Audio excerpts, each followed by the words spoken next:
खुलुमबाय गोजोन फुंबिलिनि गाहाम हामलायनायखौ बड'सा नायगिरिफोरनिसिम बावहरबाय।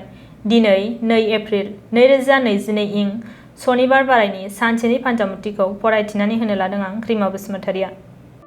मेष राशि सोरजोंबाफोर बायदिसिना होननानै निन्दा होजानो हागौ, गोसोखौ लोरबां दाखालाम। वृष राशि मोजां रोंगौथि जानो हानायनि थाखाय मानजों लोगोसे बान्थाबो मोननो हागौ, दिनैनि साना मोजां।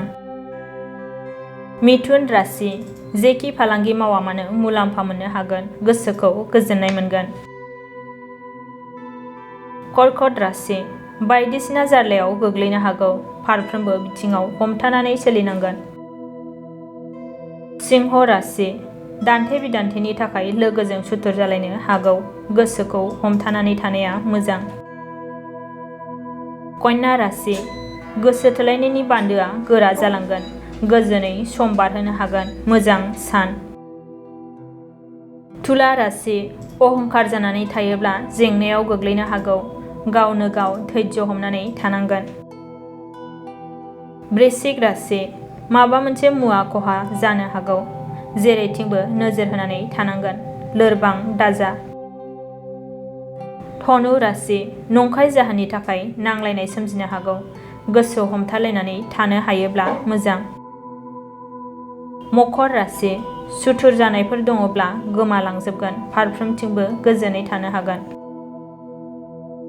कुम्भ राशि मानिबा दायाव सन्देह खालामजानो हागौ, सांग्रां जानानै थानाया गाहाम।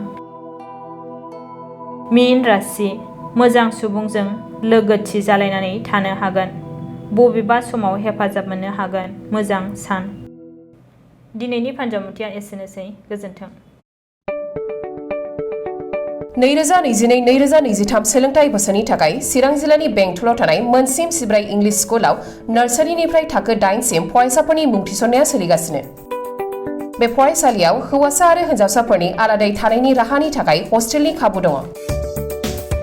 गोजौ सोलोंथाइ लानाय रोंगौथि गोनां आरो मोजां फोरोंथाइ मोननाय फोरोंगिरिफोरनि गेजेरजों बे स्कुलाव फरायसाफोरनो सोलोंथाइ होनाय जायो। Computer and Science Laboratory, Games and Sports, Physical Education, Smart Class, Art and Music Class, Coaching आरो टिउसननि खाबुखौ बे स्कुलाव मोननो हागोन। गोग्गो आरो गुन गोनां सोलोंथाइ मोनहोनायनि थाखाय मोनसिम सिब्राय इंलिश स्कुलाव मुं थिसननायनि खाबुखौ लादो। आबुङै मिथिनो थाखाय 99548525542, 94357592226 आरो 60018993887 मबाइल नाम्बाराव फोनांजाब खालामनो हागोन।